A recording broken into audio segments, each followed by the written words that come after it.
नमस्कार बंधुरा केमन आछो तोमरा सबाई आशा करी सबाई खूब भालो आछो। शुभमिता ब्लगे सबाइके स्वागत जानाई।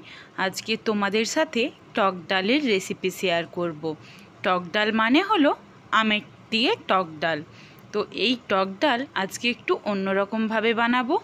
अवश्यई तोमरा जदि पुरो भिडियोटा देखो ताहले किन्तु बाड़ीतेও तोमादेরও बानाते इচ্ছে करबे এই রকম टक डाल। तो चलो देखे नेওয়া যাক रेसिपिटा। स्किप किन्तु केउ करो ना, स्किप करलेই मिस करे जाबे। प्रथमेই मसुर डालेर मध्य जल दिए खूब भालोभाबे 7 থেকে 8 বার मतो धुए नेब। तारपर एकटा कड़ाइए जल गरम हये गेलेई दिए देब धुए राखा मसुरेर डाल। डालटा पुरोटाई दिए देब। एखन किन्तु लवण हलुद देब ना, एकटू परे देब। तो चलो देखते थाको भिडियोटा। एखाने देखो फेनाटा किन्तु आगे तुले फेले दीते हबे।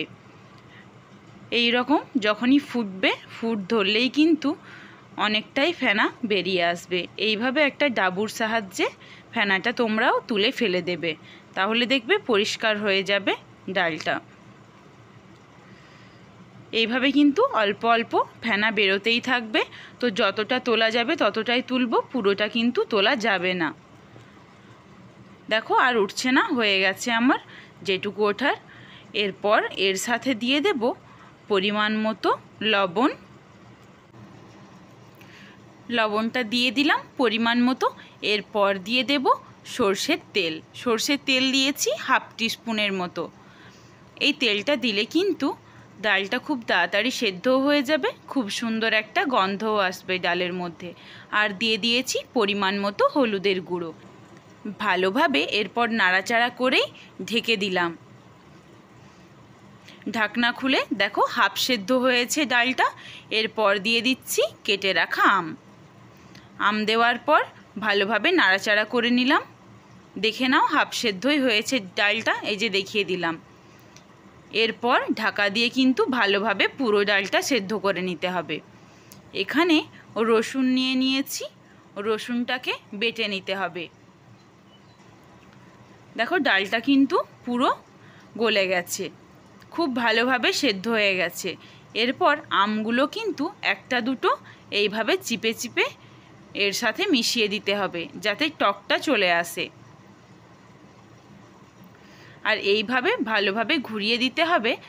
একটা তোমরা যদি ওই ডাল ঘোরানোর জন্য যেইগুলো পাওয়া যায় সেইগুলো থাকলেও কিন্তু তোমরা ঘুরিয়ে দিতে পারো। আমার ওটা নেই, এই জন্য আমি ডাবু দিয়েই ভালোভাবে ঘুরিয়ে নিচ্ছি ডালটাকে, যাতে খুব ভালোভাবে একদম ডালটা গলে যায়। দেখো ডালটা ঢেলে নিয়ে দিয়ে দিলাম কিছুটা পরিমাণে জল। ওই ডালটা গাঢ় হয়ে গিয়েছিল, এই জন্য জল ফুটিয়ে ওই ডালটার সাথে মিশিয়ে ডালটাকে একটু পাতলা করে নিলাম। ফোড়নে দিয়েছি দেখো কালো সর্ষে, শুকনো লঙ্কা, 5 ফোড়ন আর রাঁধুনি, এইগুলো ফোড়নে দিয়েছি। 10 সেকেন্ড মতো হতে দেব। খুব সুন্দর একটা গন্ধ যখন বেরিয়ে আসবে তখন কিন্তু যে রসুনটা বেটে রেখেছিলাম, এখানে রয়েছে হাফ টিস্পুন রসুন বাটা দিয়ে নাড়াচাড়া করে ভেজে নিতে হবে। খুব বেশি কিন্তু ভাজবো না, তাহলে রসুনের ফ্লেভারটা নষ্ট হয়ে যাবে। দেখো হালকা করে একটু ভেজে নিলাম।